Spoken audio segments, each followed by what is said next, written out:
Good morning. Easter weekend is actually one of the pinnacle moments in across the country. It's busy weekend. Everyone's getting a lot of Easter eggs and stuff, but everyone's also been traveling up and down across the country as it's the busiest weekend coming to the conclusion of the 2025-26 season. We'll discuss all of the title race happening in the Scottish Premiership as well as the FA Cup quarterfinals, and we also will discuss that what happened with Italy this week after them they could not qualify for the World Cup for the second time. Yeah. Myself, yeah, myself and Stefan are on this morning. Good morning, Morning, Stefan. guys. Morning. And we've got some big breaking news this morning as well. We do, yes. This is coming from Newcastle just not 2 moments ago, Stefan, as well, You read my mind.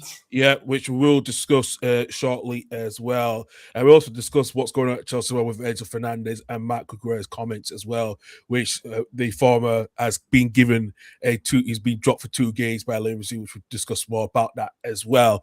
And also today, we're also going to be talking about all the games across the championship from the Good Friday games yesterday as well, which we'll discuss later on tonight on the championship view at 7 p.m. as well. So, Stefan, it was not gonna lie, it was a boring week with international break as well. Not It gonna lie. was. It was boring. It was dull. It was drab. I suppose the only good thing, Cal, and I don't mean to cause offense to you because I know you're from this part of the world, but Japan done the double over the home nations. Yeah. England at Wembley, boy. Well, There. listen, I'm gonna say this to you, and I was saying this we said to Reese a couple months ago. I think Japan are the dark horses for this World Cup. I think they have been. I mean, at least to get to the quarters, semi-finals, definitely outside without. Yeah, the best. The best have all got to the last 16 on three or 4 times. I think this is the best thing. This is probably the best chance they can go a bit further now, and I could see it happening. Do you know what, though? I'm really surprised that they didn't beat Scotland by more than 1 goal because they had umpteen chances. Yeah. But I still don't know to this day, this week, how McTominay didn't score that one for 2 yards out. Aye, yeah, that was when I saw it. I thought, what a save! But he actually turned away in celebration. Absolutely as well. Let's get on with the fixtures for this weekend, Stefan. It has an Easter weekend coming up. We'll get into the loads, by the way, loads. FA Cup as well, by the way, guys. FA Cup today too. Yes, absolutely. We'll start off with the FA Cup today. It is later on the 12:45 kickoff between Man City against Liverpool, and then at 5:15, Port Vale, they're the only lowest ranked team left in the FA Cup. They go away to Chelsea, and then at 8 o'clock tonight, Southampton versus Arsenal as well. In the Scottish Premiership. Arsenal, for obvious reasons, it will become apparent on Tuesday. I know. No, tire them, please. You heard it from Stefan. In the Scottish Premiership later today at 3 o'clock, Stefan will be leaving just before I want to go watch Hibernian against Kilmarnock today, and then Motherwell against Falkirk. These are the promoted games before the postseason split. The title challenge Rangers, they go at home to Dundee United today at 3 o'clock, and then it's the Stephen Robinson diary. He goes back. He takes his Aberdeen side back to his old club, St Mirren, later today after he just left. That was quick. Yeah. That was very quick. Actually, very quick indeed as well. In the Scottish Championship, managerless Ayr United, who actually, with after Scott Brown left the club early this week, they're at home to Park to Thistle, Dunfermline against Greenock Morton, and St Johnstone away at Arbroath, and Ross Clark against Adrianians. In the Scottish League One, Cove Rangers against Isle of Leyte, with Kelty Hearts against Queen of the South, Montrose at home to East Fife, and Stennismuir against Hamilton. And in League Two, the title race is hotting up in Scottish League Two. East Kilbride home to Anna Athletic. They are point ahead of Spartans, who are away at Edinburgh City for the Edinburgh City derby later today as well. Edinburgh City look like they could be likely to be relegated despite they are 10 points behind Dumbarton, who are away at Stranraer later today. And also across in Europe as well. Big game at 8 o'clock tonight in the Spanish La Liga. Atletico Madrid against Barcelona. It's at 8 o'clock live on Disney Plus for anyone here in the UK. And or check your local listings across where you live in as well. Bayern Munich go to Freiburg in the German Bundesliga later today as well. And Stuttgart gets Borussia Dortmund to 5:30 kickoff later today as well. In Serie A, for a few teams go away to Verona, and Lazio gets Parma at 7:45 kickoff as well. And also in league, and also in the Eredivisie, PSV home to Utrecht, Ajax against FC Twente at 8 o'clock tonight as well. Again, because of PSG not playing tonight, playing over this weekend due to their first against Liverpool. So Lens go away to Lille at 8:05. They can go both PSG later on tonight since PSG not playing. Strasbourg home to Nice at 4 o'clock, and then at 6 o'clock tonight. Then on Sunday we got a couple of games across the one game, so West Ham against Leeds United at 4:30 tomorrow. 2 games, Scottish Premiership. Livingston tomorrow at 2 o'clock, and then the 4:30 kickoff between Dundee against Celtic late tomorrow afternoon as well. And it is the Scottish Cup Challenge Cup final between Raith Rovers and Ely Califisco as well, and also the Women's FA Cup between Arsenal and Brighton, and then Liverpool go away to Charlton as well, and then also across Europe as well. Real Madrid are not playing this weekend due to the time in the Champions League. So key games tomorrow. Valencia gets Celta Vigo at 3:15. 2 games in the German Bundesliga. Berlin gets Pauli. Frankfurt against FC Cologne. And then 7:45 tomorrow evening in Serie A, it's Inter against Roma, which is live on BT Sport as well. TNT Sport, sorry, as well. And then tomorrow in the League, Monaco against Marseille, which is a big game tomorrow at 7:45 as well. And we'll get to the rest of the straight. And also in the Championship, we've got some huge games on Monday, Easter Monday, with Wrexham. Wrexham are not playing over this weekend as well, not till tomorrow, Tuesday. Exactly. Those which we're going to. So in the Portsmouth, I get home to Oxford United. 2 teams are battling to stay up in the relegation. Battle Millwall can they keep hold of second place, which we'll discuss more later tonight. So they're home to Norwich City. That'll be a tasty game. Absolutely. And then a more tasty game down in the bottom side is Blackburn against West Brom. Both the teams are now above the relegation, so clear points, but they need to get points. Derby at home to Stoke City, while Birmingham City go away to Ipswich Town. Leicester City away at Sheffield Wednesday. And also 8 o'clock kickoff between Hull City and Coventry. And before that, 5:30 kickoff between Swansea against Middlesbrough as well. And on Tuesday, we've got 2 games in the Champions League. Real Madrid against Bayern Munich, and Sporting Lisbon against Arsenal, and Wrexham against Southampton at 8 o'clock, while Port Vale against Rotherham United. And then Bromley, who have lost to 2 consecutive, not been in good run form after being top of the table, they're at 8 o'clock against Shrewsbury Town on Tuesday. While on Wednesday, we got to Barcelona against Atletico Madrid, which is another back-to-back games after their league game this weekend. And then PSG gets Liverpool, and then there's Sporting Braga against Real Betis coming up. And then Thursday, we've got all the Europa League and Conference League quarterfinals with Crystal Palace home to Fiorentina, and Porto home to Nottingham Forest, and Aston Villa go away to Bologna in Italy as well. So, Stefan, we've got loads of games we're going to fixtures we're going to talk about, but let's get into the messages first to say good morning to morning everyone.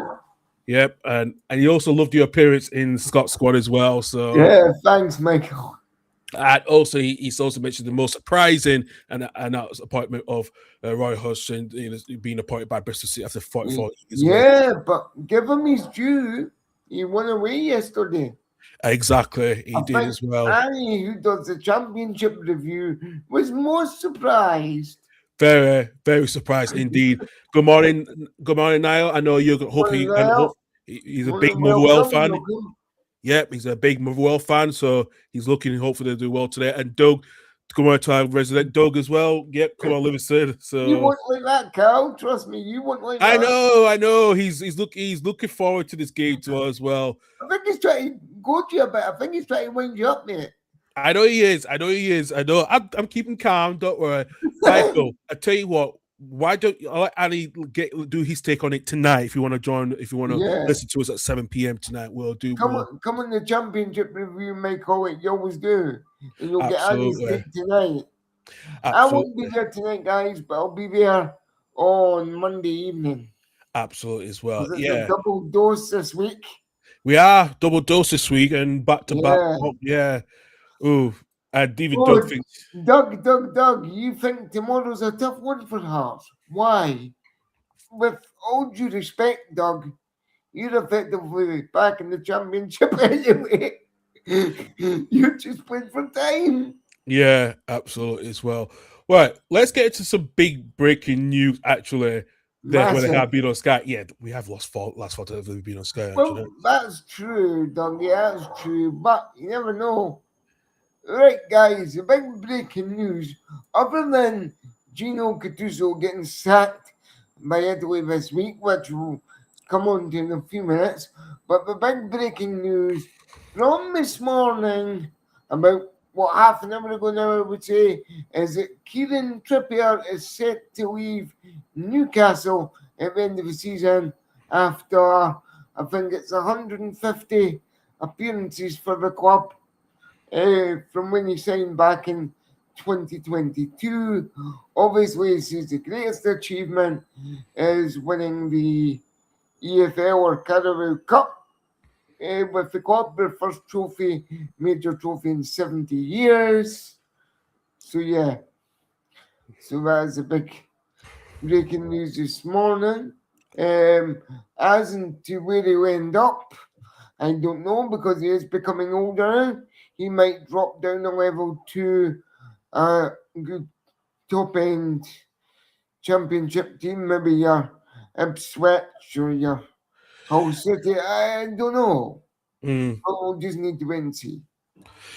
Well, the thing is, Stefan, he was the first signing when the Saudis took over Newcastle, He was, and he's I think he was the very first one he actually. was the very first one. Yeah, Yeah, he was the very first signing once the Saudi took over before in January, and he has played a huge 2022, yeah. Mm. he's played a huge crucial role of Newcastle's resurgence at that period, this period as well. He's 35. You know he played under Eddie Howe, not just at Newcastle but also at Burnley as well when he was in the Championship. When he was still in his Yeah, So you know the right back. There was talks last season, the season before, he wanted to leave Newcastle, and I yeah. think because Bayern Munich. I think he was going to hand in a transfer request and everything Yeah, last because he was linked with a big season, move. I think he was linked with a before. move to Bayern Munich, and that was something I think you could tell that I don't think they were going to extend his contract, and I think they could have cashed him in a bit earlier, because he had loads of time. But I think leaving in the summer is quite for him. It's going to be interesting where he goes. Listen, does he? I don't. I think he's still good for a promotion side in the Premier League. I still think that at the moment with his leadership skills, leadership quality skills, that he's been invaluable, and what he does on the pitch, both Yeah. the matches. So Okay, okay, man. I'm going to pose to you a quick question before you go for the next part. What you want to say? If you think he's still good for a promotion side or a side battling to stay up in the Prem, right? What about if next season the Norwegian version of Mr. Steve Clark keeps you guys in the Prem? Would you take Trippier at Leeds? No, I think we have better right backs that we have done, especially we've got a leadership like Eve Ampadu, who is a leader. They've got that leadership there. But also, I would also say because of Jaden Bogle has been a terrific right back for us. I think we do need a bit more quality. With James Justin can play on the right as well, so on the right side as well. So we kind of have been covered up. But I think the right back will probably need some quality to play alongside Bogle to challenge. I don't know if Trippier will be that right fit at this moment at his age. I think what Leeds are trying to do at this moment, I think we look at the players who are still in their good peak and not past their peak. So I think this is why we we need players who are strong and physical with what we did in the transfer window of buying players over 6 foot, to try to be physical. So I would have loved if he was about 2-3 years younger. then yes, I would have taken him. But I think at his age, it's a bit hard for him. He's played for big clubs. He played for Man City. He played for Burnley. He played for Tottenham, and then he actually went to Atletico Madrid as well. Yeah, they Atletico did, Madrid, where he yeah. had a good time, as well. So I don't know if he. I think he's good for a promotion club. Maybe either I'm going to say this, probably a Coventry, because the Coventry Oh side. yeah, Coventry. Or if he's wanting to see out his career, he could maybe do a James Milner and go down to Brighton, spend some time in the seaside. Yeah, I think because of Brighton, I think Brighton's transfer policy it could be interesting if Brighton was interested. I don't know what Hurst is going to do, but yeah, that's not a bad shout because Brighton have done quite well, especially how James Miller's been there now in his 40s, now in Yeah, his 40s, But I think Trippier will consider what he wants to do. I think give him the time that what he wants to decide on his career. As I said, it's a difficult decision what he does, and yeah. I agree with that one. I think it's a difficult decision what he does, and I think we'll see what happens if it does go. So, and as I said, it's like Michael said, he does agree. He can agree. I think he'd be that commentary. I put a wild card in this one. I will put Millwall in that situation if they get promoted because they will need someone like a Granit Xhaka type of leadership. Because of how Mill is, I think that will suit him. So I would put, that would be my wild card if he decides to reduce his wages and Millwall decide, Okay, that's your wild card. I've got a wild card. You ready for this? yeah. I think, and this is a total wild card, and it's probably never going to happen. But I think there's a possibility that Kieran Trippier could join Alex Oxlade-Chamberlain at Celtic. It could be an interesting point to last stage because I think that makes sense for what y'all just say to me right now. Actually, I think It's a complete out the box wild card that nobody will think of. Boom, there it is. I think he's going to do what Joe Hart's done. Go up to to win titles because for him, I think in his honors, he's only won the La Liga. That's and the EFL Cup. That's his only major title he's won. He's won La Liga. Pretty much is the only league trophy that he has in his honors. So maybe going to Celtic depends who's going to be the next Celtic manager. That could be the right fit as well. So if it's somebody like a Robbie Keane, Tottenham legend, you've got that connection there. Tottenham connection, Yeah, I agree. I could see something alongside with that as well. Actually, yeah, I could see some signs with that completely. Yeah, right. Well, we're moving on from that. Let's go to the big news, and we spoke about Tottenham, Stefan. We were so busy because I was busy this week.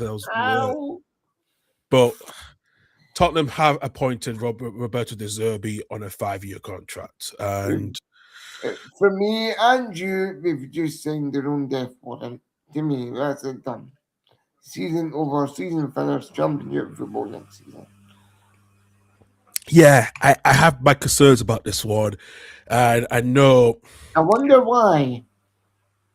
I think his record when he's joined the club is not been good. I think he's lost. I think when he was at Brighton, he didn't even get his first win after 5-6 games, and that's been his theme at other clubs at Shakhtar Donetsk and vice versa.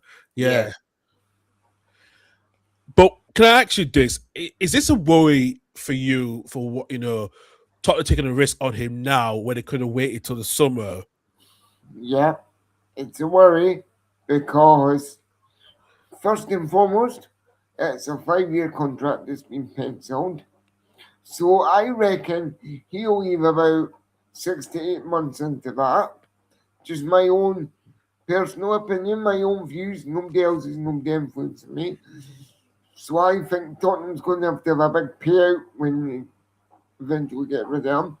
I don't think he's going to hit the ground running. I think he's going to struggle.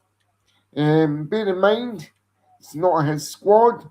It's it's not even a Igor Tudor squad. It's I would say still in the fringes of an Ange Postecoglou type squad.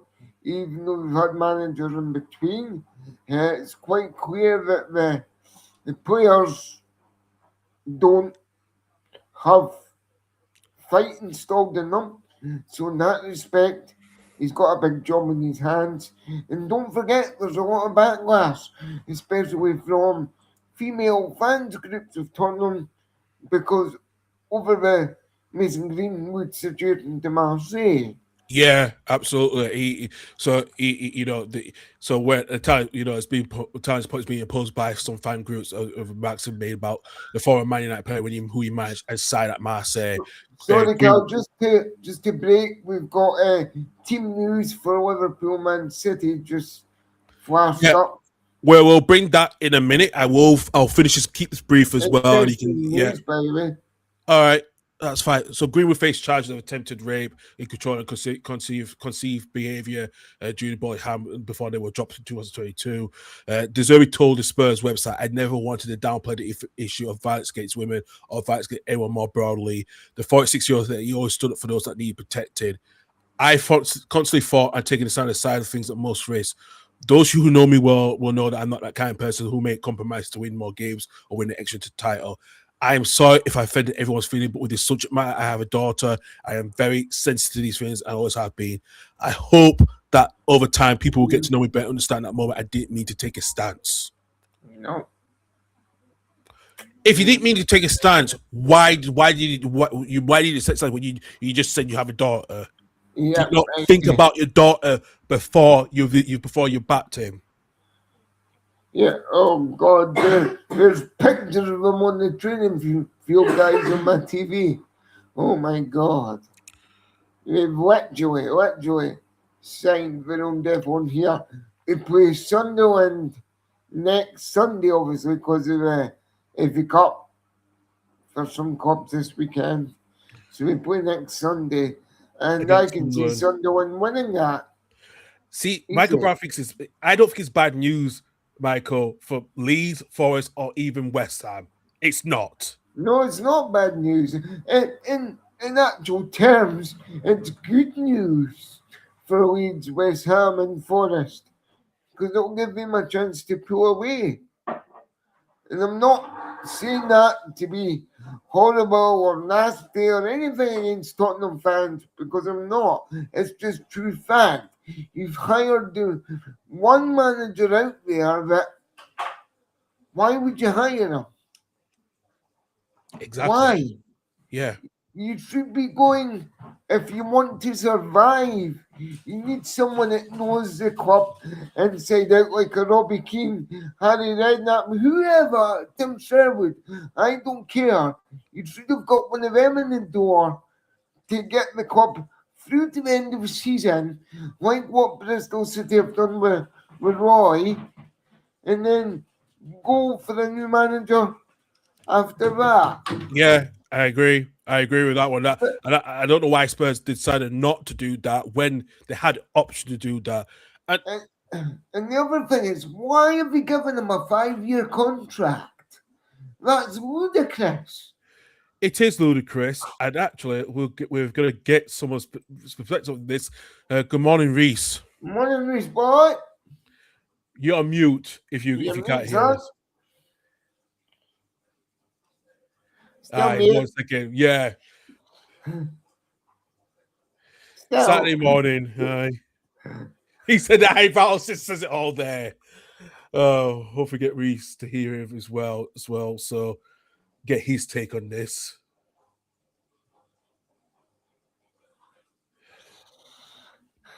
We should really have a musical interlude while we do these technical. Yeah. But listen, he's smiling, so we must be close. Yeah. Listen, I don't agree with Tottenham. De Zerbi, and I disagree with what Michael Brown said is a bad news. I think it's good news for the. I think it's good news too. It's not bad news in any way, shape, or form. You know, on the 12th, Michael Brown, on the 12th of April, when they play Sunderland, Sunderland is going to win this match easily. There Do is you hear no me? two ways. Oh Yes, yeah, the we hear you Thunder loud and what? clear. We hear So- you loud and clear, Reese. The Good steel morning to you. chair is in the house. Morning. I am Morning. technically doing overtime, so that's why I've been busy. So that's why I've been radio silent. So Fair. hello, folks. So what have I missed? Not much. We were about to talk. We'll talk about Roberto De Zerbi's appointment at Spurs. And listen, we want to get your take on this because I just think it's ludicrous what Spurs are doing. Balmy. Well, I know exactly how to sum up this situation, and I can do it in.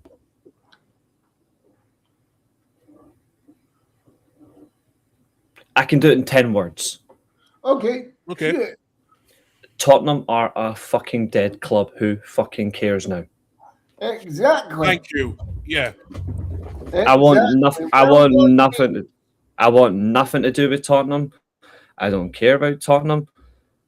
Generally, as far as I'm concerned, they can fold because if you hire somebody who abuses, if you hire somebody who openly plays and supports Yep. a player who beat his woman, Yes. especially one that got pregnant, had a kid with him, got a second one, engaged to her, I don't give a flying fuck. And the fact is, De Serbi's proud to manage Greenwood. So as far as I'm concerned, fuck the prick. No. And fuck Tottenham. Yeah, and we will just say he just mentioned about I have a daughter. I'm very sensitive to these. I was happy. Yeah. If you fucking knew about it, why did you? I just Exactly. Exactly. Now, Reece, He's a fraud. He's a fraud. Reece, I want fraud. I want to see this if you agree with us. Do you think Michael Brown's comment of Tottenham appointing De Zerbi is bad news for Leeds, Nottingham, West Ham? No, Because we don't. We No. think it's great news. it does nothing for those clubs anyway. Those clubs are fine. Tottenham's still in danger. Exactly. I don't care. I Thank do you. not. He still chose to sign him. He still chose to play him. Doesn't make a difference. Yep, exactly. That's like saying, that's like saying, I had a criminal record when I was 15 because I robbed a shop. I didn't, by the way. I'm just using context. I robbed a shop when I was 15. Newsflash, that's still on your criminal record. That still goes against you, and that still prevents an employer from questioning maybe they should hire you not. Because what if you steal from them? You know what I mean? So Exactly. it does not matter if he played for Man United at the time. He's still an arse. He's still an arsehole. Yes. He's still a cunt. He's still a prick. Fuck him and fuck De Zerbi and fuck Tottenham. Technically, if you ask me, Michael Brown, you should still be in jail right now. Thank you. Still be in jail right now, Michael Brown. I would have done the same. He got out early because he was a footballer and because he had good behaviour. Well, I'm sorry. The judicial system in this country is shocking. They tried to do worse to Cantona for good reasons. I'm sorry, but what Cantona did was right back in '95. What Greenwood did was wrong. Wrong. Exactly. Yeah. Exactly. So I've got Point. I've got no care for the whole thing, and it just proves Tottenham don't. It just proves Tottenham don't care. Yes. But if they sign Greenwood, giving them a 5-year contract lease as well. yeah. The thing is, though, is if they sign Greenwood, I'll laugh, because then all the fake Man United fans that just support Greenwood can go and support Tottenham. Yeah, I mean, don't, because that'll be the next thing comes to woodwork in January or something. He's planning to sign Greenwood for Marcy because he's worked with him before. What the rubbish. By that point, anyway, Tottenham will be in the championship. So, one thing is for sure. I will say this though. One thing I will agree on is he will get Tottenham playing good football, but he will absolutely exhaust Tottenham's players' resources that much. They will be absolutely dead. Yeah. But that's what me and Carl were just saying. Remember, this isn't even a De Zerbi squad. It's not even a Tudor squad. It's still got remnants of an Ange Postecoglou squad in there. Which they should never have sacked in the first place. Yeah. I don't care how bad it was going from. They shouldn't have sacked him. No, exactly. I do agree with that. He should never sat to. Yes, he finished bloody 17th, but he won. He did promise he always win the won the trophy in his Europa first League. season. He won the Europa League. He done what he said he would do in 2 seasons and bring him a trophy. Yeah. Mm-hmm. Yeah, Exactly. I know. I agree with that one. Listen, I listen. He's got a week now to get that Tottenham side against Sunderland. I just don't think they will beat Sunderland. No way. No way. No, I really don't. I really don't see it because that game's on the Sunday. Now, I'm not a Tottenham fan. I'm not a Sunderland fan, but I'm so tempted to do a watch along just for this one-off game, just to see what it's going to be like. I'm so tempted to do one, and I don't even support them, but I'm so tempted. Yeah, exactly. As well, indeed. Listen, I think this is why I didn't want to do that. Why this week I didn't want to do the live stream about deserving side because it was like waste. It's pointless. It's pointless because Has to be done though. Yeah, it was pointless to do one, even though we will discuss it on Saturday. But it was pointless not to do a bloody breaking news about it. I'm like, what's the point? Because it just felt like it was pointless. Especially we all knew it was going to happen because the money he had, the money, the £10 million he gets paid if they stay up. Can I just say the best part of this whole thing was Man United saying I am not, like Man United actually refused to bring him in. Can we at least? But the fact is, Man United actually did nothing. They said he's not a priority for the job. I'm actually glad Man United for once actually did something right. Well, but that's the thing as well, Michael Brown. They don't have their first choice goalkeeper. They're going to have to rely on the 21-year-old lad, a nightmare in Madrid. But hey, beggars can be choosers. That's just the way that Tottenham's put themselves in this season, unfortunately. It's all right. They can. It's all right. They can bring in another under whatever underage goalkeeper. Put him in goal. Brandon Austin. So that's pretty much that's the other third goalkeeper. So he didn't. I forgot about him. Mind you, he only played once for the club, so you're not going to remember somebody who's only played like one game or 2 games for the club. He's only played one game. That's all. He's only played one game across the last. Since he joined in 2019, 2017, he's only played one game in the league. So since he joined when? When he joined Tottenham around about more than 20 years ago, about 2007, because he had the youth career at Chelsea Spurs. Since he made his debut, from 2007 up to 2019 when he officially joined Spurs in the senior career, he's only had one game. Oh my God.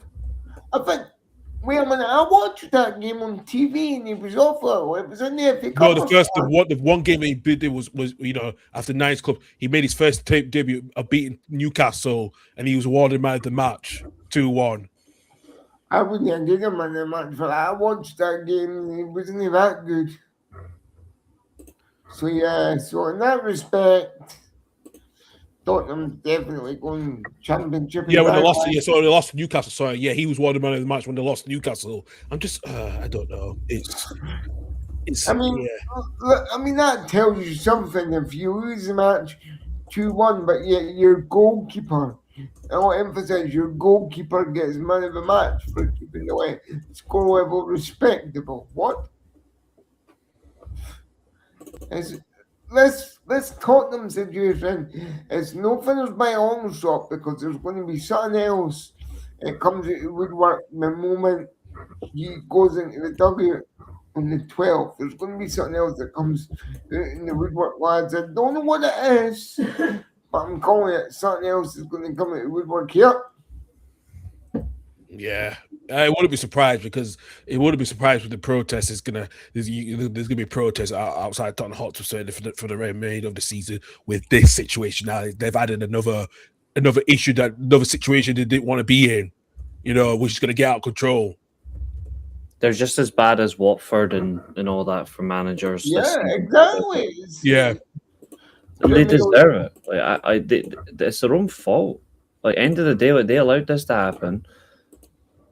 And they backed out a manager who is actually doing stuff for them, and they chose to do all this. Like, it's Tottenham's fault at the end of the day. Like, who gives a flying fuck now Well, about Tottenham?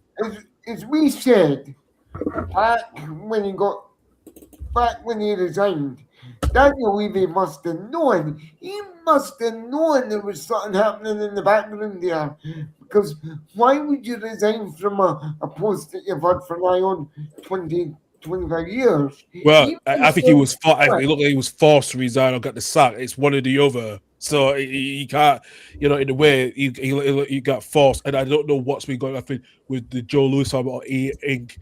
I don't know what they want to do, because it's like, who's running the club properly then? It's always you got a former Arsenal chief executive running that club, and it's like, are you running this like Arsenal? Are you running this like a shit show? Because you can't, In effect, no, yes, he is running it like a shit show. And I believe that this Lewis family or whoever it is, they're just going to run Tottenham into the ground. For all we know, not next season or the season after, but maybe the season after that, they could be in the third tier of English football. No, they won't go that far down. That won't happen. That won't happen. Well, at this moment in time, please don't kid yourself. I'm not. There's no way that happens with Tottenham. The amount of money they generate, there's no way they drop below. If they get the championship, that'll be it. They won't go any further than that. There's no, especially no club that can catch that, Especially the Lewis family is not involved of running the club. That's the real problem. The Lewis family is not involved with the club. They've been consulted, but they trust the management who run the club, and they don't. So yeah. Right. Obviously, Michael's saying, Luton Town went down to third tier. Luton Town cannot generate the money Tottenham can. Like, please not be delusional about that. No, we can't compare that to, come on. Seriously, don't be like, there's a joke, but don't be delusional. That's all I ask. Yeah, I can't compare. I'm not comparing Luton Town. No, they're two different kind of fishes. No. But certainly, if they don't get their act together in the championship next season, half of their sponsors are going to go. In fact, I would say maybe more than half, maybe about 75% of the sponsors are going to cut ties because they don't want to be involved anymore. Just purely because they've dropped down a tier in English football. I disagree. And the reason why I disagree is because it's in a marketable location in London. The stadium's making money. They've got the attraction of other sports as well. They'll just say, look, we'll stay your sponsor, but until you get back to the Premier League, we're just going to reduce the fee. We'll cut it.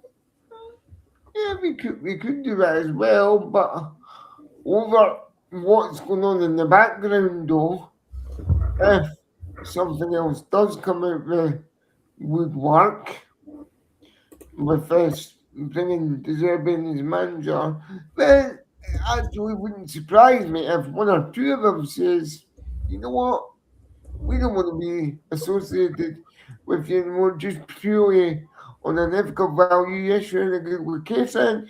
Yes, you do have other sports coming to the stadium, but purely on an ethics value, yeah.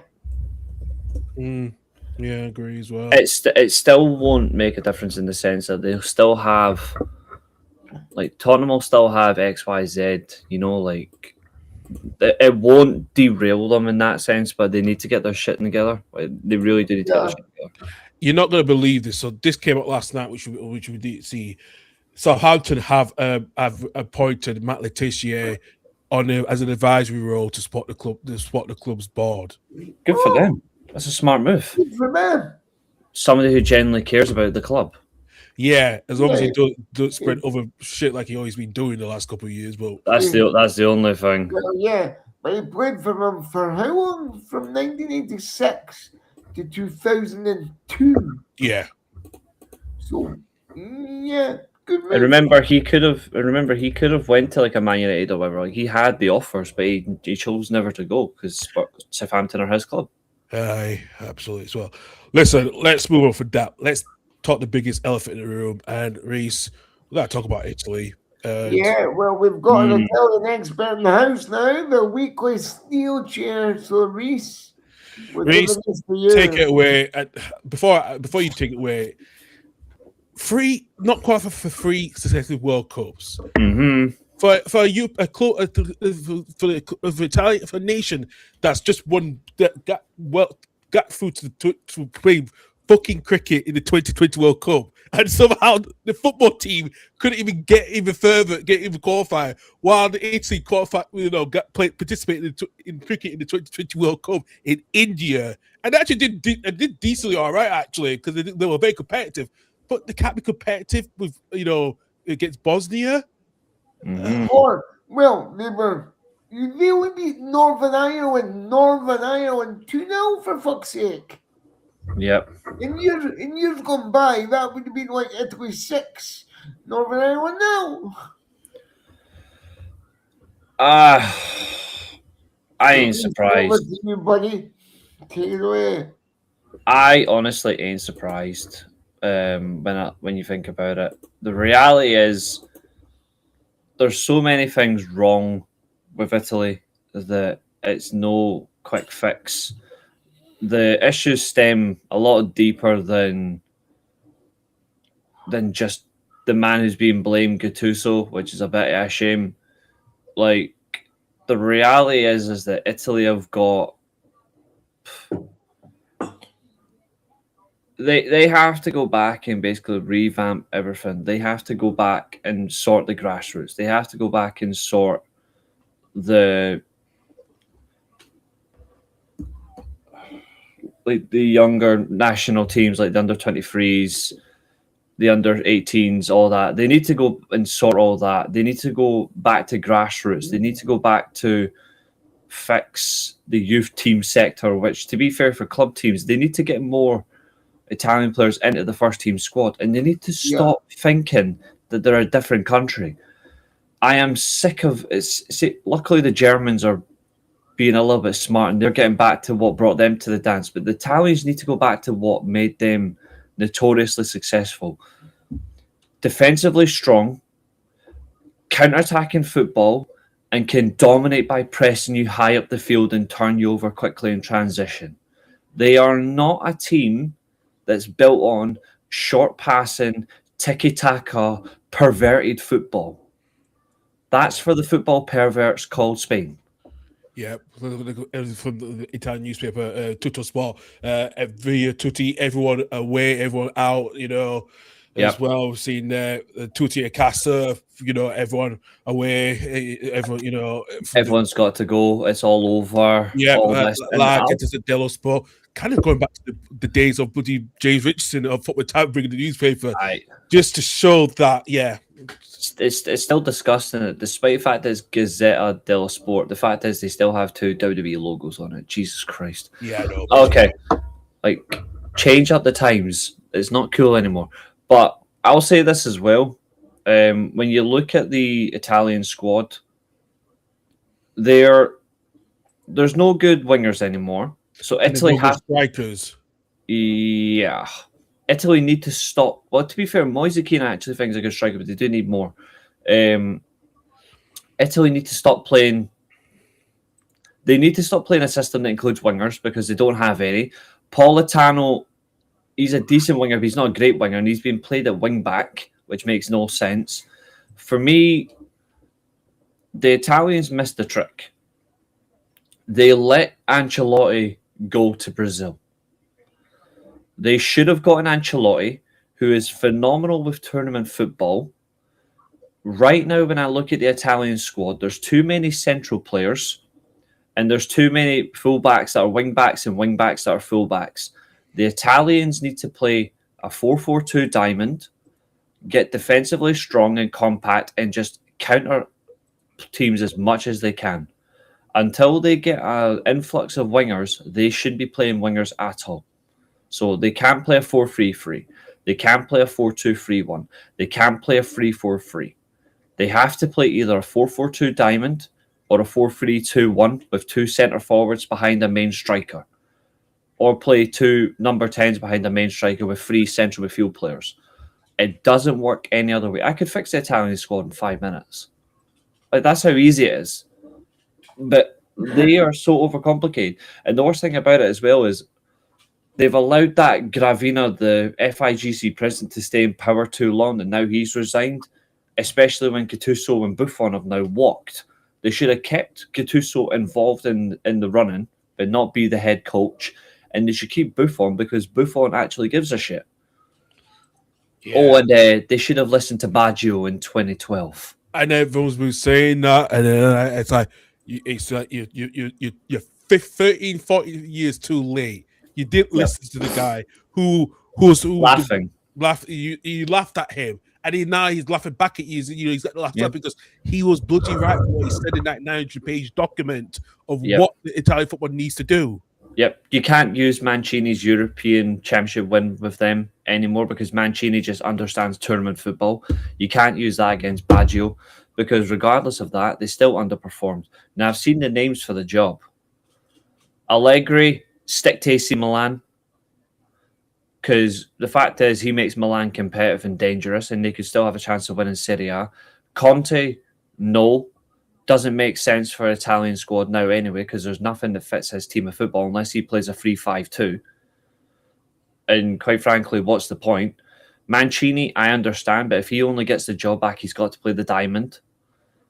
Cannavaro, at least he would play a diamond, but I think it's too early. If Stefano Pioli, it's a hot and cold one.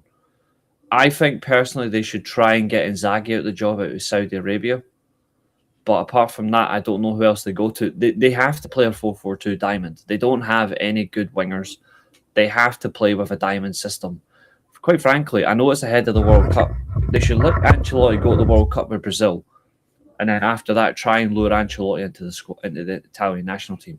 That's going to be impossible now. The way that's going, he signed that long extension contract with Brazil. So I agree. It's either a 4-4-2 diamond or they play a 3-5-2. But even then, they've been playing the 3-5-2 and the intensity has been not good enough. They need to increase the intensity, especially for international games. But it's also like Serie A teams when they go into Europe. They're not being as intense as they are in the league. If they're more intense in Europe, they'll be so much better for the Italian national team. But they need to change that now. Because it's not just Baggio said that. Capello said the same thing. They need to be more intense. Saki said they need to be more intense. Where's the intensity? It's got to be up 300-400% if they want to compete. Yeah. I'm not surprised, Reece. I agree with you 100%. And I could say the same, kind of would not in the same scenarios, but I could say something exactly what Jamaica's been going through, and they're not even qualified for the fucking World Cup since 1998, where we were in the same group with Scotland, and somehow we lost 1-0 to Congo. And I just, it's baffling because what the joke, and ever since we couldn't qualify for the World Cup, where with all the host nations to qualify automatically, Jamaica had the only chance to qualify, where they had to change the system of bringing players from England who are playing for big clubs across Europe, and then fell with the Broly experiment with Steve McLaren has fucked it over, where we couldn't even beat Cacao. Even Haiti qualified for the World Cup above us. That just shows. And Michael Spiel, the president of Jamaica Football Federation, and Michael Ricketts, not the Bulls player. This is the Jamaican Michael Ricketts. They need to leave the federation because they're screwed over so much pointless times. And I watched the late stages of the game against Congo, and Liam Bailey and everyone else, they just looked frustrated. It looked like we're bringing it into a manager, and they didn't even have time to bring in another manager. There's been 4 or 5 managers over the past 5-6 years. There's no continuity at Jamaica, and it's just like try to bring Steve McLaren, and then that resignation letter. It just baffled me. So something's not being right. And I thought Jamaica's gonna screw this award if they don't get to the World Cup.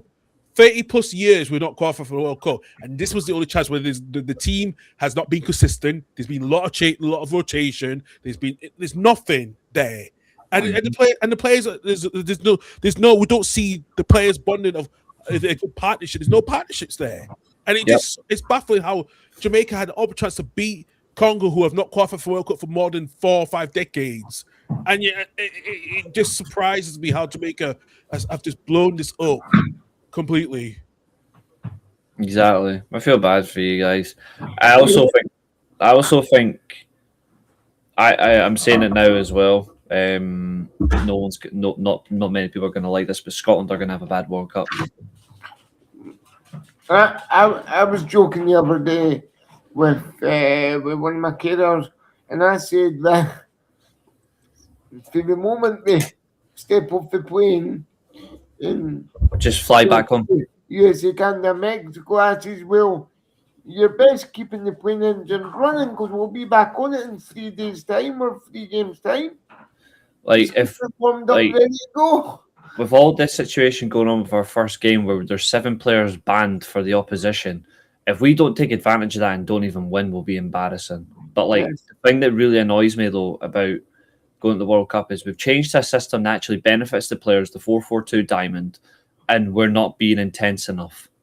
Like they really need to buck up their ideas. If we go back to a back 5 or a back 3 at the World Cup, I'm going to be absolutely fuming. Yeah.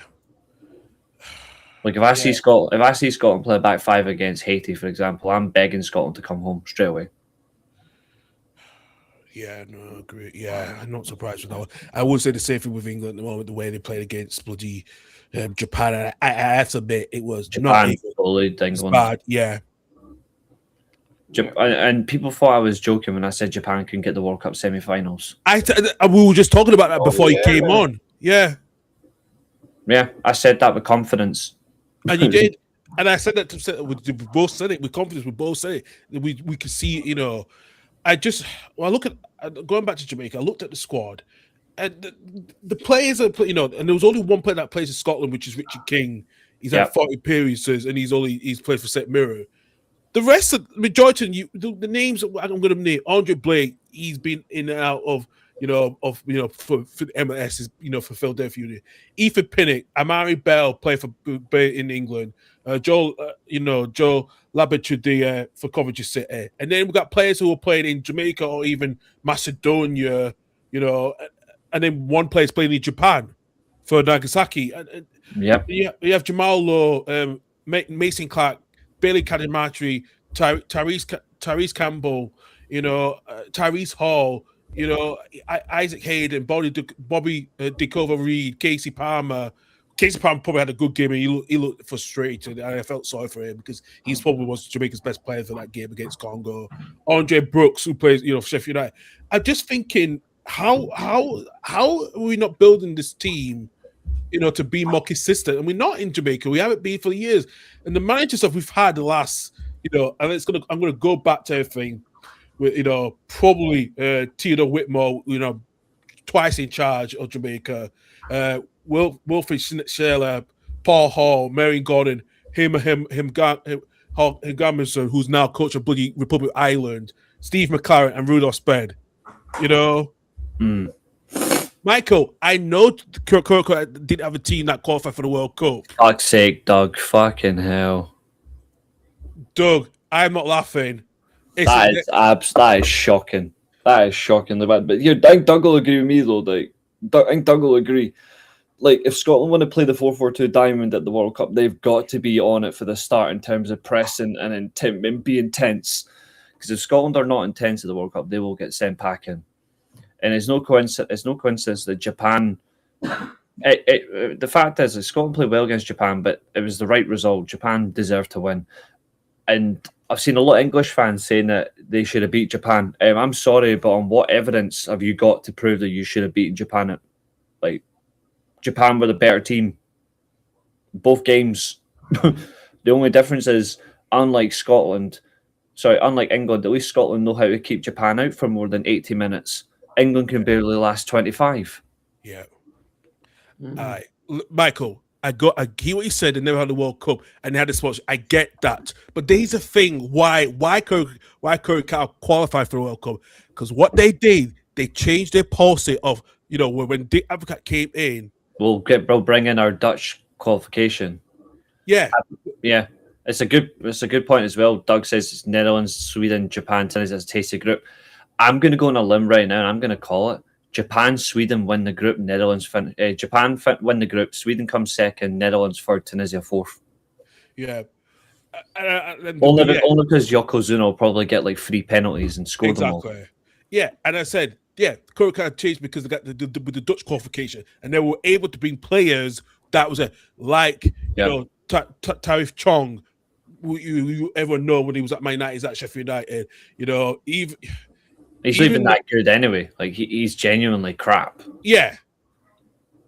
And that's why he somehow he fit into that team, because he was never going to get a place for any of the squad.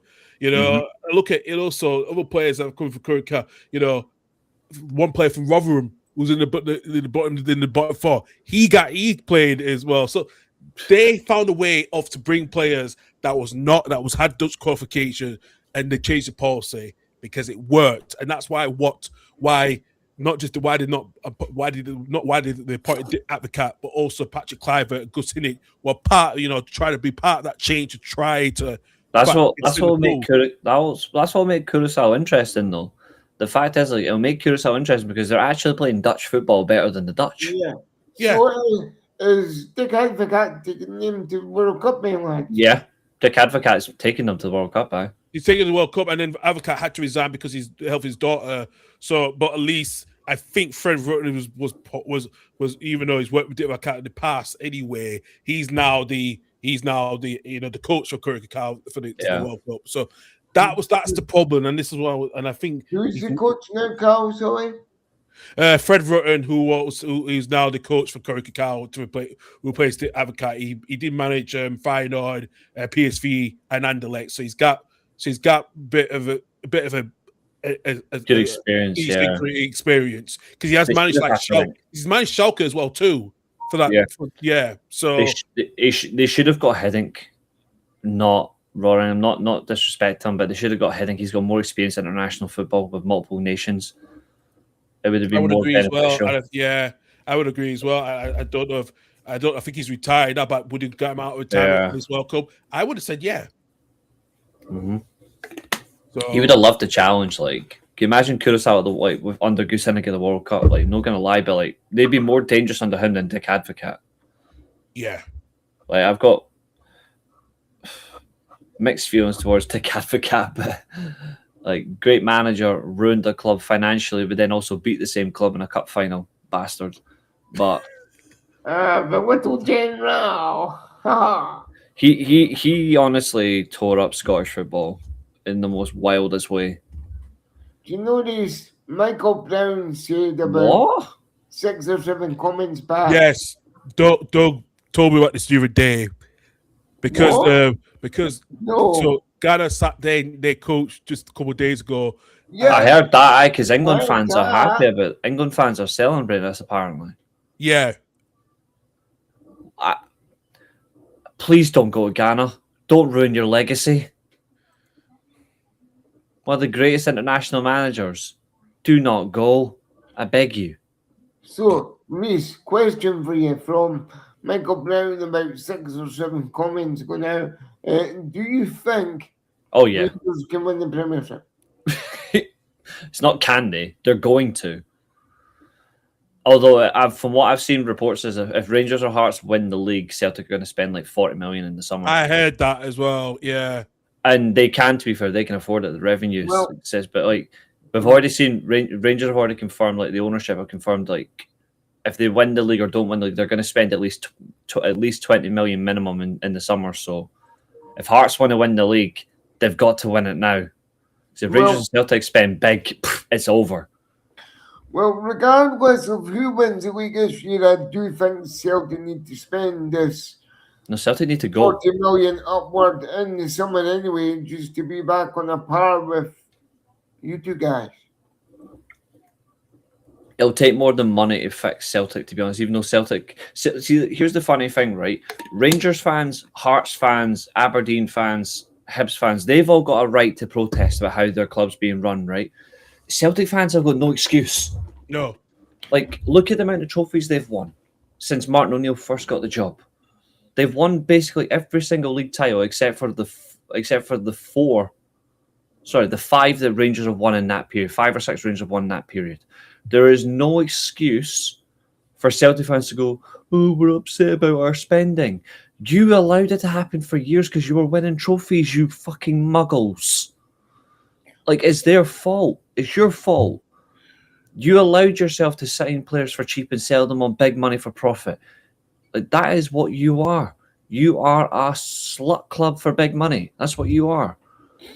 That just happens to win trophies. You've got no excuse. You've competed in Europe. You beat Barcelona in a European Cup game with 18% possession. You've got no excuse. You've been to European knockout stages. Although Rangers got to a European Cup final before you and they got back into the Premiership only 10 years ago. It's funny.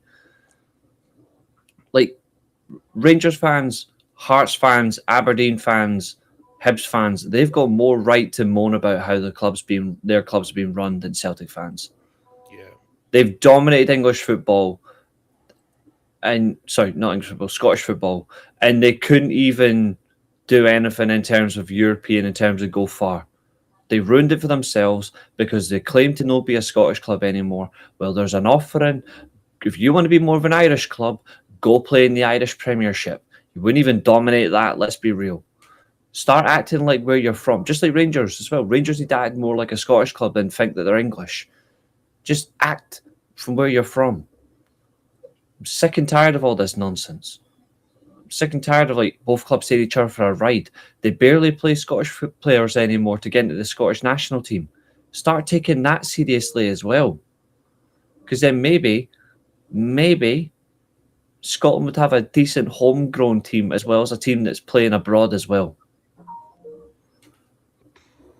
Well, yeah, I can argue with that. Fair point. Yeah, fair point indeed. Listen, this is, like I say, this title race with the Scottish Premiership. Someone's got to give, and like I look at the points, it's 5 point. It's a 5 point gap between the top three. You know, Hearts and Rangers are only a 3 point gap, and Celtic a 5. It's just, yeah, I don't know. It's going to be bloody. It depends how the results over the weekend is. I feel like if Dundee did do what they did at Celtic earlier this season, you know, when they beat them 2-0, you know, it's going to be interesting. But Hearts have got to win at Livingston, especially the last 4 games with Sky Sports. We've not even won a game on the Sky Sports, you know, so. You haven't, but I suppose the good thing is for you, Cal, is Doug's going to kill me for this, but it is only Livingston.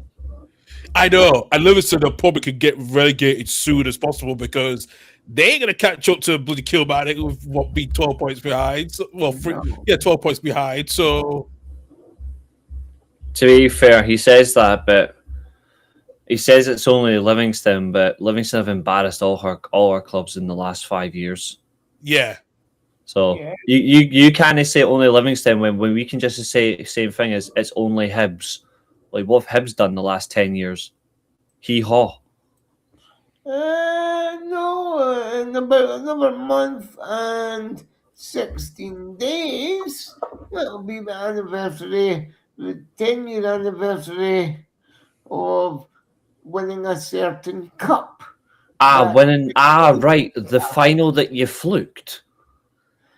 He's got a point there. You kind of fluked it a bit. You know, you fluked that final. Let's be real. I have to say it was an energetic start by the boys, especially Anthony Stokes doing that wing up. It was amazing. You were just lucky that Rangers decided in the last 2 minutes, right, we're going to sleep. Well, that was a fluke. It's like Hearts. It's like Hearts fans that It's like Hearts fans, right? I'm going to bring this up now for Carl. It's like Hearts fans celebrating when they won the championship against that Rangers team. Rangers did not give a flying fuck about that championship season. It's a good comparison, that actually. Yeah. If Rangers genuinely cared about that championship season, Alan McCoy's wouldn't have been in charge anyway. Because again, despite the first 2 seasons he had, he should have left after that anyway. You gave the job to McBaldy, then you bring in Steve McCall, who did fuck all, and lost to Motherwell in the playoff final, rightly so. If they'd taken that seriously, it would have been Rangers winning the league, and then Hearts would have won the promotion or playoff, and Hibs would have finished 5th. Yeah. By proxy. So you can take your 10-year anniversary, win the Scottish Cup. Aye, all right then. I'll give you that. You flunked it. Like, you can't shove it because I'm sitting on it. So you can't shove it up there, I'm afraid. I don't want to shove anything up you. Thank you very much. You already did that on that cop show. Oh, I did that. That part, yeah. So, like, when it comes to genuineness, like, to be fair, like, I think another reason why Rangers didn't win that cup final, and I stand by this to this day, what the semi-final when Rangers played too much, like, they played way too hard against Celtic in the semi-final, won on penalties. Celtic should have absolutely battered Rangers that day, if you're being honest. Like, I know it's an old firm difference of an old firm game, but Rangers weren't as good as a team at that point to then hang with it. But Waghorn and Tavernier's goals are all that carried Rangers in the championship. So, like, it's the same elements of that season. Yeah, I agree as well. Reece, Go on. Here's one for you, right? If Michael Carrick gets the Man U job permanently, if he does, right? No, me and Carl have got the same hairstyle. God's sake. Would you join us? Would you shave your hair off and have the same hairstyle as me and Carl if Michael Carrick gets the Man U job on a permanent basis? So let me get this straight. You've just asked me if Michael Carrick gets the Man United job, will I shave my head so I've got the same style as you? But you don't know because your forehead we can see fully. Carl's forehead, at least you can still see his fringe line. Fuck's sake. His hairline is still there. Yours is mere. Your hairline is just as gone as Hibs competitiveness in Europe. Okay. Damn. No, I would not. There's no. Oh. I am not cut. I am not shaving my head for this. No, I just won't be nice about Michael Carrick's management if he gets the job. I'll be out from day one. See, if you had said yes here, I would have been cheering on the Man U hierarchy to give him a job just to see him a baldy. Nope, I will never do that to my head, ever. Oh. And even if it happened, I would just fly to Turkey and get turkey hair. There's no way in hell that I'm. Turkey hair. Oh my god, yeah. There's no way in hell I'm allowing a baldy on my head until like I'm close to death. And I'll be like, you can shave me when I'm dead. Hey, eventually coaches at any time, mate. So it's only started with me already at a lot a younger age for me. So yeah, that's what. To be fair, that's what hats are for, anyway. I know that. Well, okay, I don't wear hats as much when I need to, and I should be wearing it. See, Doug, spot on, sir, spot on. What is he saying now? Because this is gonna be interesting. He's saying they say it's only Livingston, but I remember Hibs fans saying the same in 2004. Yeah, and then what happened that day? Oh yeah, Hibs got beat in that cup final as well. Yeah, what I like to call the egg cup final, because it's a big egg. You can put an egg in to have for your breakfast. Ay, bloody hell. Bloody hell. Which is true, the League Cup up here does not have anywhere near the same prestige as even the Carabao Cup in England. The League Cup and the Challenge Cup are on a par with themselves, to be honest. To be fair, the League Cup has a fair amount of prestige considering the fact the amount of individual winners, to be fair. But since you revamped it for me into this sort of pre-season-y, groupie stage, it's made it better. It has, but like I said when Joe Quinn was on the podcast a couple of weeks ago, you people like of, I don't know, Clydebank, Bonnyrigg, Motherwell, and Hibs in the group. There's only going to be 2 winners of that group, either Motherwell and Hibs. Yeah, it's good for the 4 weeks in the stands if we get a big club to the ground in pre-season, and it's virtually like a friendly for them because it is. But other than that, I mean, it could be worse. Well, yeah, I mean, it could be a whole lot worse. You could be Hibs. I don't remember how far you got in either cup this season. Shut up. Yeah, you do. No, I don't. I don't remember at all. That's why I asked. It wasn't far. It was like No. he's got somewhere. In the first televised round of the Scottish Cup, in the first televised game. That's it. Yeah, you were first round exit merchants. When the big teams came into play, Oh, that because you aren't a big team anymore. That's a good point. no, but Neil. No, Carl. You heard that? He just said Hibs aren't a big club. You heard I that? heard it. I heard absolutely. Yeah, I heard it. You heard that, guys. You heard this. Stefan has declared that Hibs are not a big club. You heard this. For this season, we are definitely not a big club. No, it doesn't matter. Like, and you what's even funnier, you're not in the house yourself, so you'll have to be reminded by that every single day that your club is not big by a Hearts fan. I'm not, but the Hearts fan who's on today, fortunately, has to wear 2 hearing aids. She's got headphones on at the moment, so she can't hear a thing. Oh God! Oh, that's brutal. But It's probably brutal. accurate. That's cold. No, I'm sure you've met Karen. That is absolute. That is. Oh, there, yeah. That's a low blow. That's even for you. That's a low blow. Oh, trust me, it's not. We're bantering over that all the time. Well, because she can't hear it and you kind of catch up to her. No, because It's the show's called. I've got the name of a show for you both. I can shout. Permit me to demonstrate. Cut. She heard me that time because I had a high-pitched voice. But generally, if I'm shouting, sometimes I have to do it 2 or 3 times. I've got a name for a show for the both of you, and I think it's absolutely fantastic.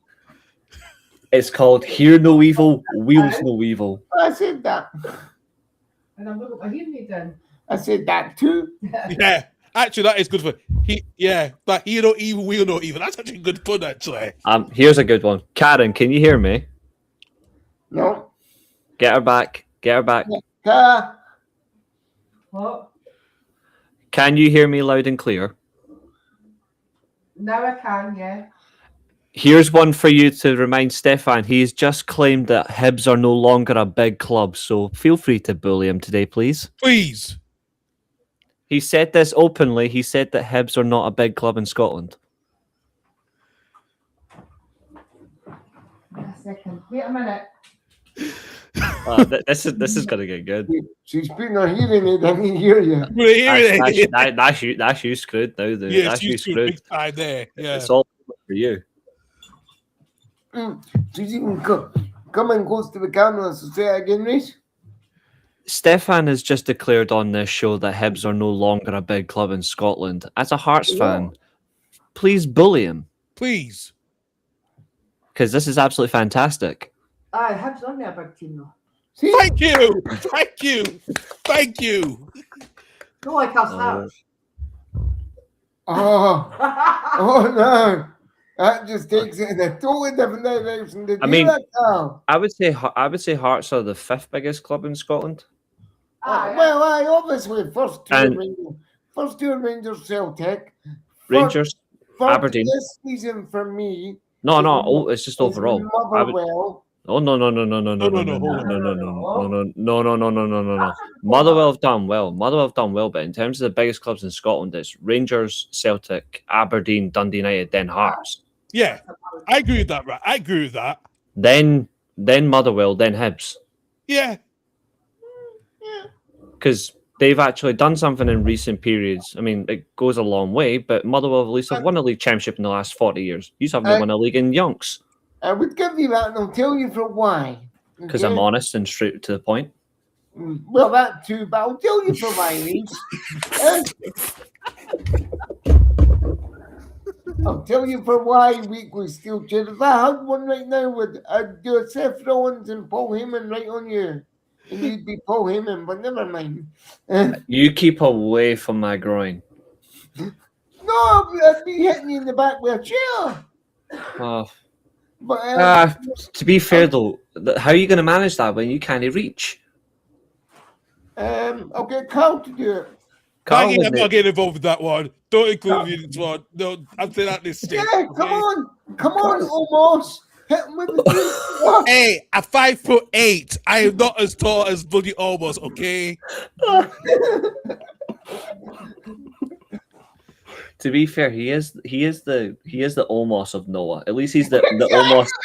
He's the almost that got over, not the almost in catering. Thank you. Yeah. With all them cheeseburgers. cheeseburgers. With all them cheeseburgers. No, but I'll tell you for why. On a serious note, all joking aside, is I think you can be a club legend for all your days for doing stuff for one particular club. But I think by the end of the season or before the end of the season or in the summer, these are the 3 stages it's going to go. Hibs are going to be looking for a new manager. Reason being, number 1, You're shit.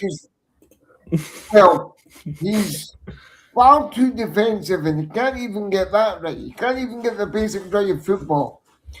Reason number 2, Liam bloody bastard Craig, who got us relegated to the championship against Hamilton because he missed a penalty. They're going back to New Douglas Park. They've confirmed. Are they? Yeah, they've confirmed they're going. They're going back to. Them. As long as he get rid of Jock Brown and Sherman, I'd be happy for him. Because he's a scrot. But having Liam Craig as your right-hand man ain't the answer. You need a team a bit like, I don't know, a Danny Rowe and his assistant, or a Martin O'Neill and a Sean Maloney, or a Derek McInnes style manager. But me and my care manager, Colin, who you met Colin on stream when you gave me the camera that day, we were discussing after Scotland's latest defeat to the Ivory Coast who the next Hibs manager should be. And straight off the bat, he said to me, "We'll take Steve Clark at Hibs." So I suppose, Carl, if that did happen, it would take the pressure off you a bit because we wouldn't be able to wind you up anymore. Oh, we just wind you up. Who's wind you up? That's what we're doing. It goes on to you, not to me. But Carl, you always wind me up, man. Let's be honest. Well, yeah. Aye, but yes, don't worry. Steve Clark will end up at Leeds. It's all right. If he does, Reese, do your Steve Clark dance one more time, please. Listen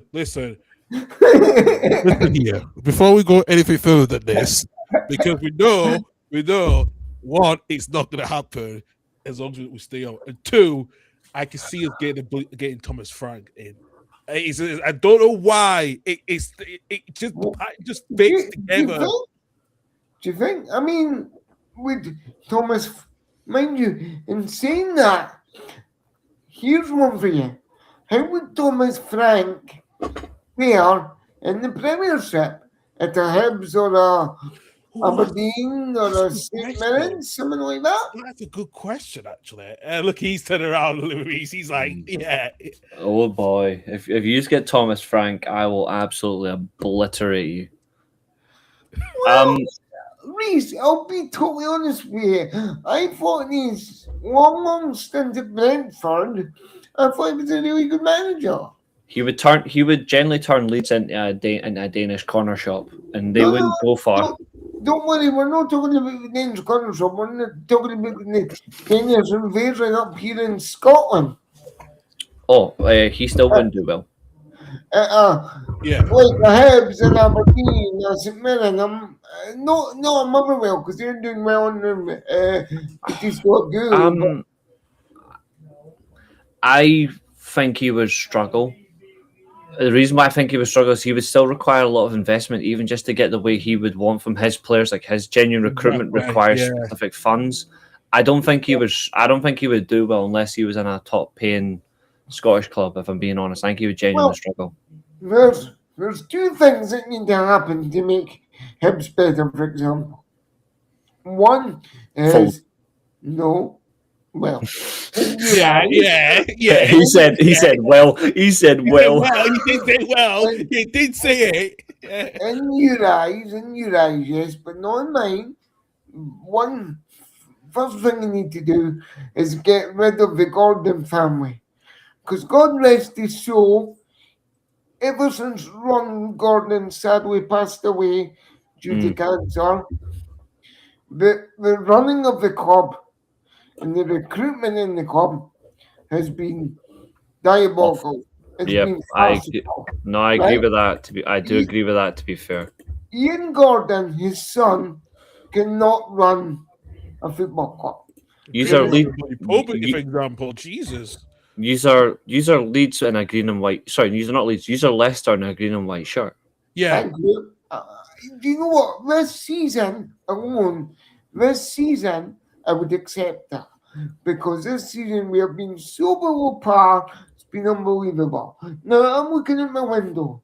It's just about to piss down with rain and snow. So the chances of me going out in that weather today are like 50 million to none.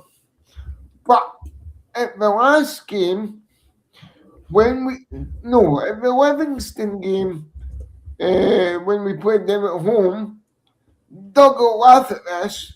I left with 20 minutes to go. No.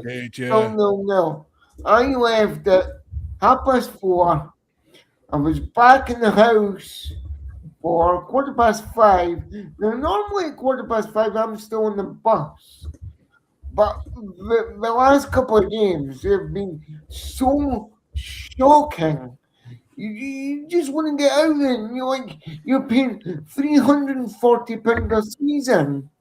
Why? And yes, people call you mugs because you go back every single season and you support your club and they hope that next season will be better than the one before. But we've frozen the ticket prices again. So what I've seen that. Yeah, Rangers, while we increasing our season ticket prices for next season. So yeah, Rangers, like Andrew Cavan and all that have confirmed that Rangers are increasing the adult season ticket prices because of the amount of money they want to spend in January. But it's only like 5% increase. But this is the thing, guys. You can afford to extend your season ticket prices because you guys are playing top quality football week in, week out that fans want to see. And you're spending money to put players onto the pitch. Now, every time Hibs go into a transfer window, a transfer market, I fucking dread it because we don't spend money. We do my old best favourite saying of try before you fucking buy all the time. I mean, to be fair, you've got at least a good policy. I'll give you this. You at least have a good policy. It's called try before you buy. No, your policy. If Hibs don't make it, then at least Wrexham will. That's a great, good comparison there, and it's a great analogy. We did have to battle back yesterday from 2-0 down against West Brom, so yeah. But you should not even be bloody 2-0 down. That's the problem. So it might be a wee bit premature, Reece, but I get your point. But the fact is that if those two things don't change at Hibs, when Bill Foley came in with his Black Knights consortium, the Gordon should have bit his hand off, took his money, and got to hell out the club, and gave it to the Black Knights. Then you maybe would have been seeing, I don't know, maybe a Scottish version of Bournemouth with a wee bit Strasbourg or whoever it is in the French league we own for good, thrown in for good measure as well. Yeah. So you want to give money to the Black Knights? Well, the club. So what happens to the White Knights? Well, If there's a consortium out there called White Knights, please bring them into football. It was sarcasm. It was I- sarcasm there, man. I didn't make up that name at all, guys. That was Bill Foley and his consortium people. What I don't get though is why is it called Black Knights when your club plays in green?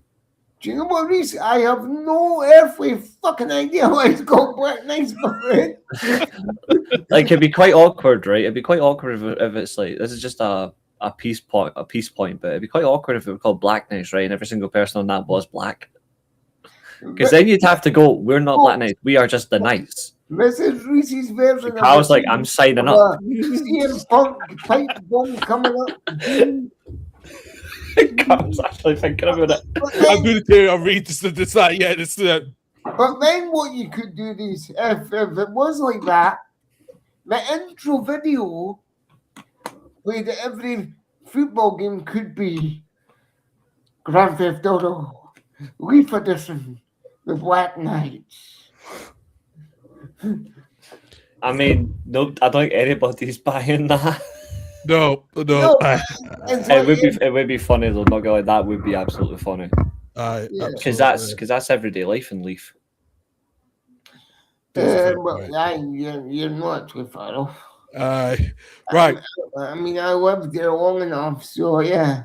Yep. Right, Stefan, you got to get going because you got to get ready for your game at 3:00. So we'll thank you for joining us. And like I said, he's not getting ready for a game, mate. He's getting ready for a shower. Yeah. Have you seen it, my window? No, it's because the minute the first goal goes in, you're gonna get absolutely drenched. Yeah.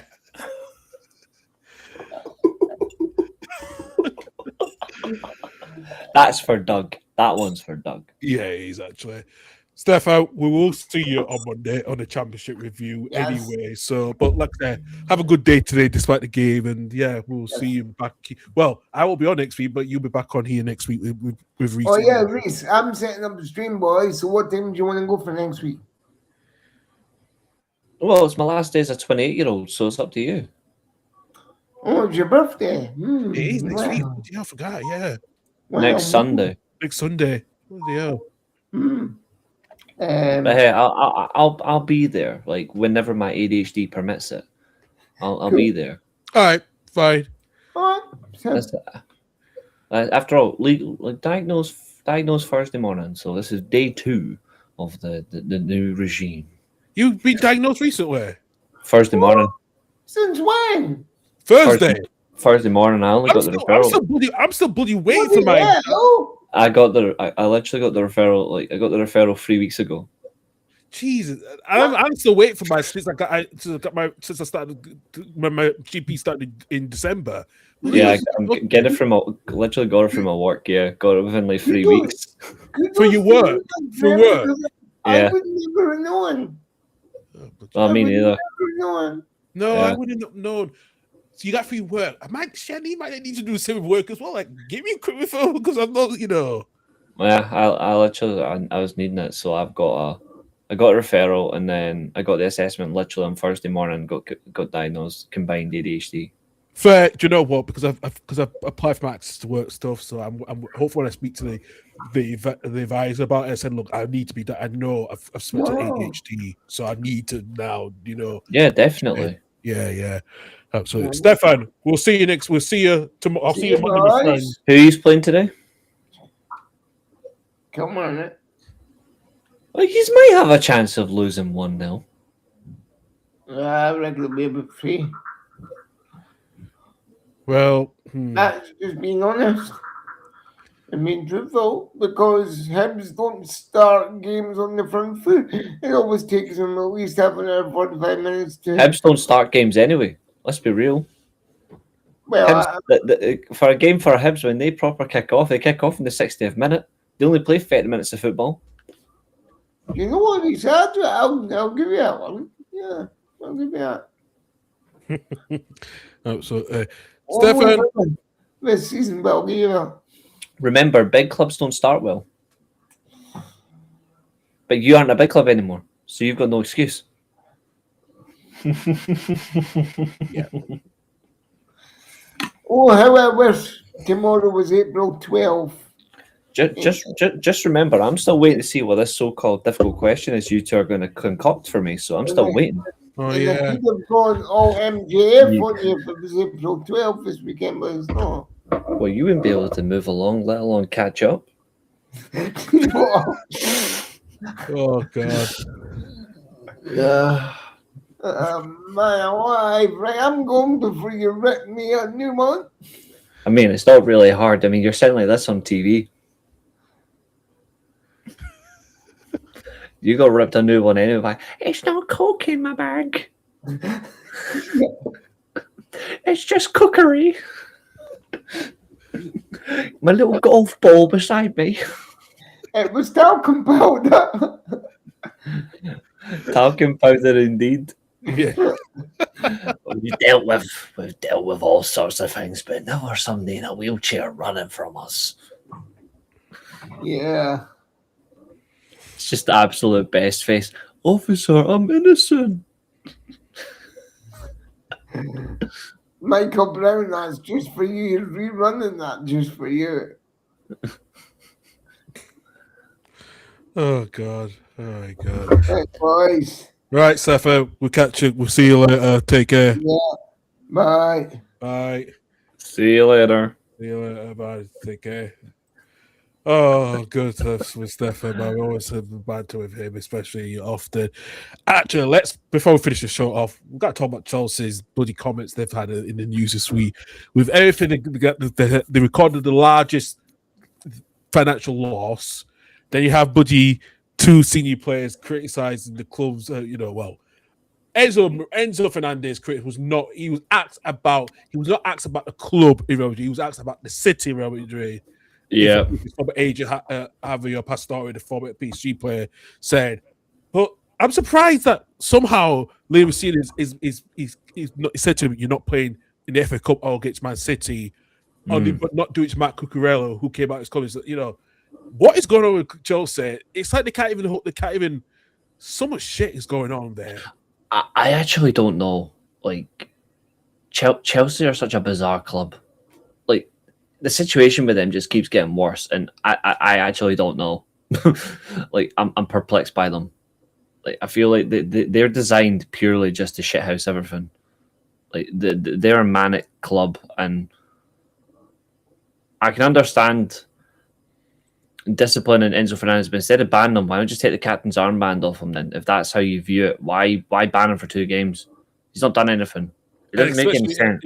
Yes, I understand you might not play him in the FA Cup against Port Vale, but you got to get Man City next weekend, and you need him in the league because these are absolutely shocking.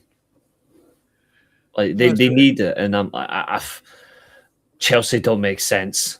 I think Liam Rosenier's just trying to show he's got some level of authority, which fair enough, but it's not going to help him.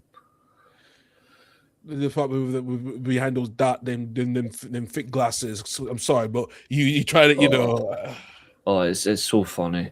It's so funny. I can't take them seriously. Nobody should take them seriously. I can't at the moment. No, I can't. It's just it grinds my gears. I can't. I want to, but I can't. It's like it's just a waste of my time. We're just wasting the time. You're like, Absolutely.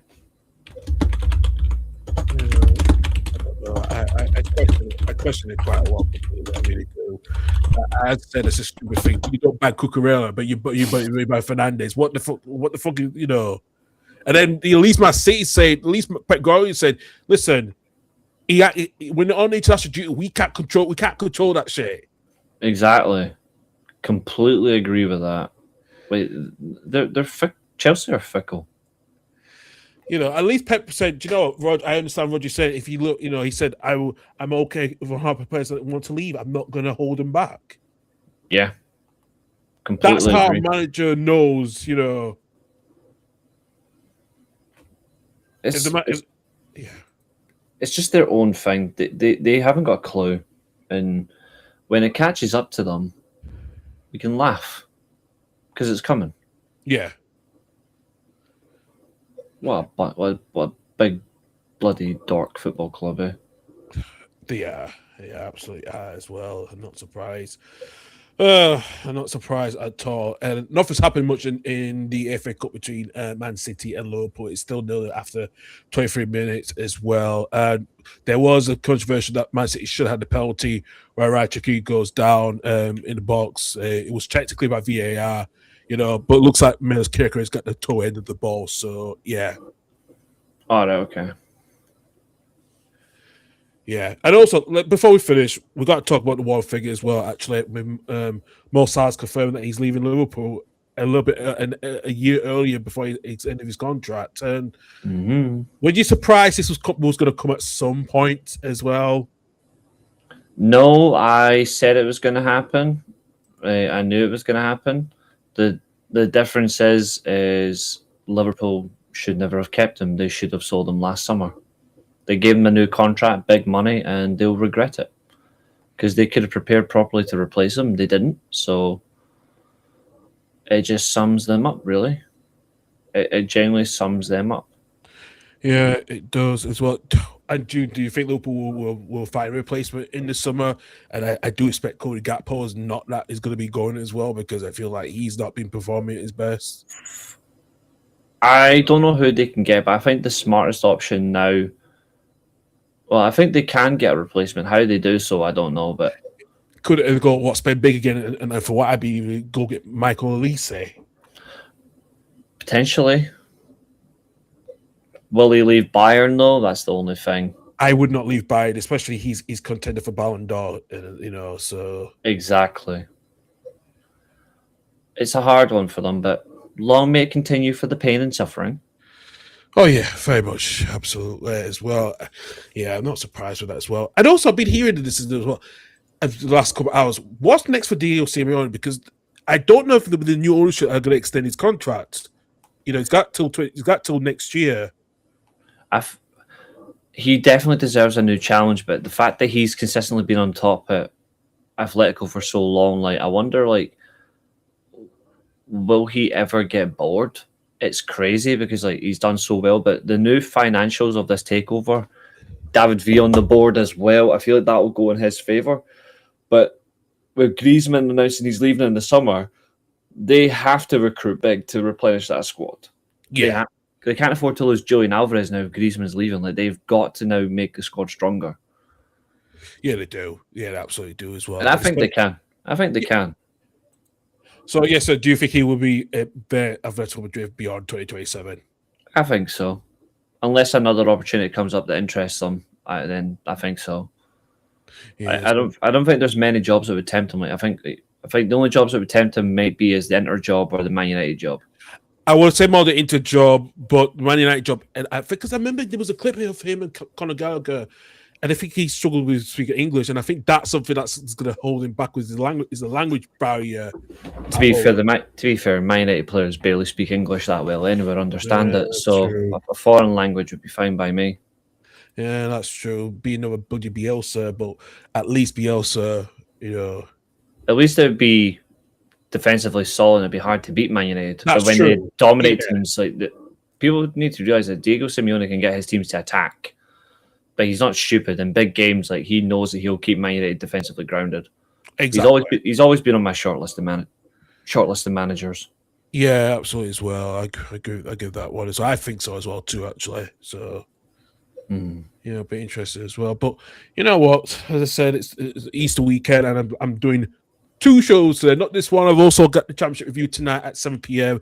Stefan won't be on due to other commitments, but Mr. Douglas Horne is going to be joining myself, Michael, and Annie later on tonight to talk about the Good Friday games this past weekend as well. I know. So Stefan will be back with the 3 of us on Monday at 9 o'clock, about 8:30, 9 o'clock, to discuss all the games on Easter Monday as well. So yeah, keep an eye on that as well too. So and please everyone to subscribe to this channel, hit that, and also I can add the collaboration on YouTube with all the content creators such as Reese and Stefan, so you can see both the channels, which I'm doing going forward, so we can add a bit more to share quality across of all of our channels when we do these content as well too. So appreciate that as well. So yeah, I can do this. I need to update mine as well. So absolutely as well. Right. you know, Reece, probably going to finish off anyway because there's not much to do because there's not a lot of games on today because of Premier League's not back on till next weekend. So yeah, but like I said, I won't be on next week because I'll be back at work next weekend for this next weekend. So it will be Stefan and Reece be on around about 11:30 onwards on Saturday morning lunchtime here on the Total Leaving Home Football podcast. So as I said, keep an eye for any contents coming up as well. But like I said, we're going to finish off today. Everyone, have a good Easter. I will see you guys back here later tonight at 7 p.m. here on the Total Leaving Home Football podcast with the championship review. We'll discuss all the games yesterday, including what intense stuff between Coventry and Derby. We'll discuss some more into that as well. And also with now Millwall, I dare the True and the Dogs to get all my promotions after beating them as well yesterday. We'll discuss all that tonight in depth as well. So thank you very much for everyone for watching. We'll see you at some point later. You see me later tonight. You see Reece next weekend as usual. But keep an eye on Reece's content as well with all his wrestling stuff as well. 520 now. Yep, he's growing as well. So yeah, keep an eye on his content as well too if you want to watch some bit of wrestling stuff as well. So that's all we got time for. We get see you guys soon. Take it for now. It's goodbye from us. Bye guys.